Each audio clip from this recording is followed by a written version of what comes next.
ಇನ್ನು ದೆಹಲಿಯಲ್ಲಿ ಬಿಜೆಪಿಗೆ ಗದ್ದುಗೆ ವಿಚಾರವಾಗಿ ಈಗ ಸಿಎಂ ಆಯ್ಕೆ ಬಗ್ಗೆ ಚರ್ಚೆ ನಡೀತಾ ಇದೆ. ಅಂದ್ರೆ ಯಾರನ್ನ ಸಿಎಂ ಮಾಡಬೇಕು ಅನ್ನೋದು. ಒಂದಷ್ಟು ನಾಯಕರು ರೇಸ್ನಲ್ಲಿದ್ದಾರೆ. ದೆಹಲಿಯಲ್ಲಿ ಬಿಜೆಪಿಗೆ ಗದ್ದುಗೆ ಏನೋ ಸಿಕ್ತು ನನಗೆ. ಆದ್ರೆ ಈಗ ಮುಂದಿನ ಪ್ರಶ್ನೆ ಏನು ಅಂತಂದ್ರೆ, ಯಾರು ರಾಜ್ಯಭಾರ ಮಾಡ್ತಾರೆ, ದೆಹಲಿ ಗದ್ದುಗೆಯನ್ನು ಯಾರು ಏರ್ತಾರೆ? ಜಾತಿ ಸಮೀಕರಣ ಲೆಕ್ಕಾಚಾರದಲ್ಲಿ ಸಿಎಂ ಆಯ್ಕೆ ಸಾಧ್ಯತೆ ಇದೆ. ಮುಂಬರುವ ಚುನಾವಣೆ ಗಮನದಲ್ಲಿಟ್ಕೊಂಡು ಈಗ ಸಿಎಂ ಆಯ್ಕೆಯನ್ನ ಮಾಡಬೇಕಾಗಿದೆ ಬಿಜೆಪಿ. ನವದೆಹಲಿ ಕ್ಷೇತ್ರ ಗೆದ್ದವರು ಸಿಎಂ ಆಗ್ತಾರೆ ಅನ್ನೋ ಪ್ರವೃತ್ತಿ ಇದೆ. ಹಾಗಾಗಿ ದೆಹಲಿಯಲ್ಲಿ ಗೆದ್ದಿದ್ದ ಶೀಲಾ ದೀಕ್ಷಿತ್ 3 ಬಾರಿ ಸಿಎಂ ಆಗಿದ್ರು. ಹಿಂದೆ ಏನೇನಾಗಿತ್ತು ಅಂತ ನಾವು ನೋಡೋದಾದ್ರೆ, ಶೀಲಾ ದೀಕ್ಷಿತ್ ಸೋಲಿಸಿದಂತ ಕೇಜ್ರಿವಾಲ್ 3 ಬಾರಿ ಸಿಎಂ ಆಗಿದ್ರು. ಇದೇ ಸಂಪ್ರದಾಯ ಮುಂದುವರೆದ್ರೆ ಈಗ ಪರ್ವೇಶ್ ವರ್ಮಾಗೆ ಈಗ ಟಿಕೆಟ್ ಕೊಡಬೇಕು. ಅರವಿಂದ್ ಕೇಜ್ರಿವಾಲ್ಗೆ ಸೋಲುಣಿಸಿರುವಂತಹ ಪರ್ವೇಶ್ ಜಾಟ್ ಸಮುದಾಯದಿಂದ ಪ್ರಬಲ ನಾಯಕರಾಗಿರುವಂತಹ ಪರ್ವೇಶ್.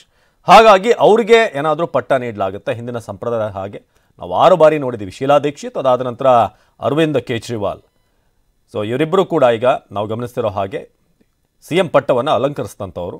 ಈಗ ಅರವಿಂದ್ ಕೇಜ್ರಿವಾಲ್ರನ್ನೇ ಸೋಲಿಸಿರುವಂಥದ್ದು ಪರ್ವೇಶ್ ವರ್ಮಾ. ಸೊ ಹಾಗಾಗಿ ಅವ್ರಿಗೆ ಏನಾದರೂ ಕುರ್ಚಿ ಕೊಡಲಾಗುತ್ತಾ ಅಂತ ಸೊ ಭಾಳಷ್ಟು ಲೆಕ್ಕಾಚಾರ ಹಾಕಿ ಈಗ ಸಮುದಾಯವನ್ನು ಕೂಡ ಗಮನದಲ್ಲಿಟ್ಕೊಂಡು ಮುಖ್ಯಮಂತ್ರಿ ಕುರ್ಚಿಗೆ ತಂದು ಕೂರಿಸಲಾಗುತ್ತೆ ಅನ್ನೋ ಲೆಕ್ಕಾಚಾರ ಇದೆ. ಇನ್ನು ಸಿಎಂ ರೇಸ್ನಲ್ಲಿರುವಂತಹ ಬಿಜೆಪಿಯ ರಾಜ್ಯಾಧ್ಯಕ್ಷ ವೀರೇಂದ್ರ ಸಚ್ದೇವ್ ಅವರು ಕೂಡ ಇದ್ದಾರೆ. ಪಂಜಾಬಿ ಸಮುದಾಯವನ್ನ ಪ್ರತಿನಿಧಿಸುವಂತಹ ವೀರೇಂದ್ರ. ದೆಹಲಿಯಲ್ಲಿ ಪಂಜಾಬಿ ಮತದಾರರು ಹೆಚ್ಚಿನ ಸಂಖ್ಯೆಯಲ್ಲಿದ್ದಾರೆ. ಅದನ್ನು ಕೂಡ ಗಮನಿಸ್ತಾ ಇದೆ. ದೆಹಲಿ ಸಿಎಂ ಸ್ಥಾನವನ್ನ ಎಸ್ಸಿ ಸಮುದಾಯಕ್ಕೆ ನೀಡೋ ಬಗ್ಗೆ ಕೂಡ ಚರ್ಚೆ ಇದೆ. ದಲಿತ ವರ್ಗದ ಅತಿ ದೊಡ್ಡ ಹಿತೈಷಿ ಎಂಬ ಸಂದೇಶವನ್ನ ರವಾನಿಸಬಹುದು. ಪೂರ್ವಾಂಚಲ್ ನಾಯಕ ಅಥವಾ ಸಿಖ್ ನಾಯಕ ಸಿಎಂ ಆಗ್ಬೋದು ಅನ್ನೋದ್ರ ಬಗ್ಗೆ ಕೂಡ ಈಗ ಚರ್ಚೆ ಶುರುವಾಗಿದೆ. ಪೂರ್ವಾಂಚಲ್ನ ಒಬ್ಬ ವ್ಯಕ್ತಿಯನ್ನ ಸಿಎಂ ಮಾಡಿದ್ರೆ ಬಿಜೆಪಿಗೆ ಲಾಭ ಆಗುತ್ತೆ. ಪೂರ್ವಾಂಚಲ್ ನಾಯಕ ಸಿಎಂ ಆದ್ರೆ ಆ ಸಂದೇಶ ಬಿಹಾರ ತಲುಪುತ್ತೆ. ಮುಂದಿನ ಚುನಾವಣೆ ಬಿಹಾರದಲ್ಲಿ ಇರೋದ್ರಿಂದ ಹೈಕಮಾಂಡ್ ಹೀಗೆ ಲೆಕ್ಕಾಚಾರ ಹಾಕ್ತಿರ್ಬೋದು ಈಗ ಅಂತ. ಸೊ ಹಲವು ಲೆಕ್ಕಾಚಾರ ಹಾಕಲಾಗಿದೆ. ಒಂದ್ ಕಡೆ ಜಾಟ್ ಸಮುದಾಯ, ಮತ್ತೊಂದು ಕಡೆ ಏನು ಪಂಜಾಬಿ ಆಗಿರುವಂಥ ನಾಯಕರನ್ನ ಮಾಡೋದಾ, ಇದೆಲ್ಲದರ ಬಗ್ಗೆ ಇಲ್ಲೇ ಹೋದರೆ ಎಸ್ ಟಿ ಸಮುದಾಯದವರಿಗೆ ಮಣೆ ಹಾಕಬೇಕಾ ಅನ್ನೋದ್ರ ಬಗ್ಗೆ ಈಗ ಚರ್ಚೆ ಜೋರಾಗಿದೆ. ಸೊ ರಾಷ್ಟ್ರ ರಾಜಧಾನಿಯಲ್ಲಿ ರಾಜ್ಯಭಾರ ಮಾಡೋದು ಯಾರು? ಜಾತಿ ಸಮೀಕರಣ ಲೆಕ್ಕಾಚಾರದಲ್ಲಿ ಈಗ ಸಿಎಂ ಆಯ್ಕೆ ಸಾಧ್ಯತೆ ಇದೆ.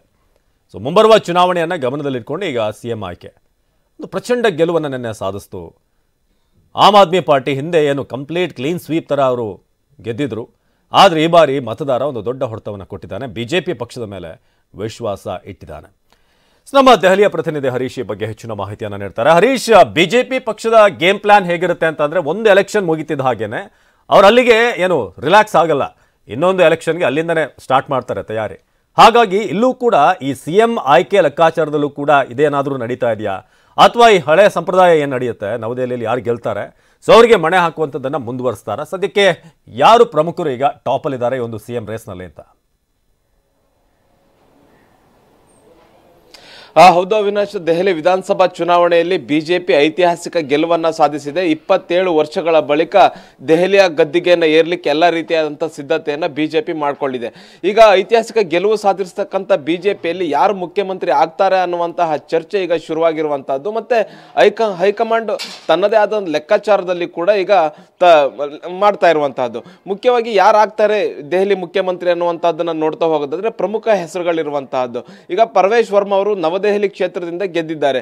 ಮುಖ್ಯವಾಗಿ ನವದೆಹಲಿ ಕ್ಷೇತ್ರದಲ್ಲಿ ಶೀಲಾ ದೀಕ್ಷಿತ್ ಅವರು 3 ಬಾರಿ ಗೆದ್ದು ಸಿಎಂ ಆಗಿದ್ರು. ಅದ್ರ ಜೊತೆಗೆ ಶೀಲಾ ದೀಕ್ಷಿತ್ ಅವರನ್ನ ಸೋಲಿಸಿದಂತ ಅರವಿಂದ್ ಕೇಜ್ರಿವಾಲ್ ಅವರು ಕೂಡ ನವದೆಹಲಿ ಕ್ಷೇತ್ರದಿಂದನೇ ಸ್ಪರ್ಧೆ ಮಾಡಿ ಶೀಲಾ ದೀಕ್ಷಿತ್ ಅವರನ್ನ ಸೋಲಿಸಿ ನವದೆಹಲಿ ಕ್ಷೇತ್ರದಲ್ಲೇ 3 ಬಾರಿ ಕೂಡ ಅವರು ಗೆದ್ದು ಚೀಫ್ ಮಿನಿಸ್ಟರ್ ಆಗಿದ್ರು. ಈಗ ಅರವಿಂದ್ ಕೇಜ್ರಿವಾಲ್ ಅವ್ರನ್ನೇ ಸೋಲಿಸಿರ್ತಕ್ಕಂಥ ಪರ್ವೇಶ್ ವರ್ಮಾ ಅವರು ಈಗ ದೆಹಲಿಯ ಮುಖ್ಯಮಂತ್ರಿ ಆಗ್ತಾರಾ ಅನ್ನುವಂತಹ ಚರ್ಚೆ ಕೂಡ ಇದೆ. ಮತ್ತೆ ಬಿಜೆಪಿ ಹೈಕಮಾಂಡ್ ಪರ್ವೇಶ್ ವರ್ಮಾ ಅವರನ್ನೇ ಕೂಡ ಮುಖ್ಯಮಂತ್ರಿ ಮಾಡಬೇಕು ಅನ್ನುವಂತಹ ಲೆಕ್ಕಾಚಾರದಲ್ಲಿದೆ. ಇನ್ನು ಬೇರೆ ಬೇರೆ ರಾಜ್ಯಗಳ ಚುನಾವಣೆಗಳು ಇರುವಂತಹದ್ದು. ಈಗ ಬಿಜೆಪಿ ಒಂದು ರಾಜ್ಯವನ್ನು ಗೆಲ್ತು ಅಂತಂದ್ರೆ ಮುಂದಿನ ರಾಜ್ಯದಲ್ಲಿ ಯಾವ ರೀತಿ ಗೆಲ್ಲಬೇಕು ಅನ್ನುವಂತಹ ಲೆಕ್ಕಾಚಾರಗಳನ್ನು ಹಾಕೊಳ್ತಾ ಇರುತ್ತೆ. ಈಗ ಕಾಂಗ್ರೆಸ್ ಬಿಜೆಪಿಯನ್ನ ಟಾರ್ಗೆಟ್ ಮಾಡ್ತಾ ಇರತಕ್ಕಂಥದ್ದು ಸಂವಿಧಾನ ಮತ್ತೆ ದಲಿತ ಎನ್ನುವಂತಹ ವಿಚಾರದಲ್ಲಿ ಟಾರ್ಗೆಟ್ ಮಾಡ್ತಿದೆ. ಈಗ ದೆಹಲಿಯಲ್ಲಿ ದಲಿತ ಮುಖ್ಯಮಂತ್ರಿಯನ್ನ ಒಬ್ಬರನ್ನಾಗಿ ಮಾಡಬೇಕು ಅನ್ನುವಂತ ಕೂಡ ಚರ್ಚೆ ನಡೀತಿದೆ. ದಲಿತ ಶಾಸಕರನ್ನೊಬ್ಬರನ್ನ ಮುಖ್ಯಮಂತ್ರಿ ಮಾಡಬೇಕು, ಈ ಮೂಲಕ ಕಾಂಗ್ರೆಸ್ಗೆ ಕೂಡ ಒಂದು ಸಂದೇಶವನ್ನು ಕೊಡಬೇಕು, ಇಡೀ ಇಡೀ ದೇಶಕ್ಕೆ ಒಂದು ಸಂದೇಶವನ್ನು ಕೊಡಬೇಕು ಅನ್ನುವಂತಹ ಲೆಕ್ಕಾಚಾರವನ್ನು ಕೂಡ ಇಟ್ಕೊಂಡಿರ್ತಕ್ಕಂಥದ್ದು. ಯಾಕೆಂದ್ರೆ ಮುಂಬರ್ತಕ್ಕಂಥ ಬಿಹಾರ ಚುನಾವಣೆ ಆಗಿರ್ಬೋದು, ಪಂಜಾಬ್ ಚುನಾವಣೆ ಆಗಿರ್ಬೋದು, ಇಲ್ಲಿ ಸಿಎಂ ಆಯ್ಕೆ ಮುಂಬರ್ತಕ್ಕಂಥ ರಾಜ್ಯಗಳ ಚುನಾವಣೆಯಲ್ಲಿ ಒಂದು ಸಂದೇಶ ರವಾನೆ ಆಗುವಂತಹ ಸಾಧ್ಯತೆ ಇದೆ. ಈ ವಿಚಾರದಲ್ಲಿ ನೋಡ್ತಾ ಹೋಗಿದ್ರೆ ಪೂರ್ವಾಂಚಲದ ವ್ಯಕ್ತಿಯನ್ನು ಕೂಡ ಒಬ್ಬರನ್ನ ಮಾಡಬಹುದು.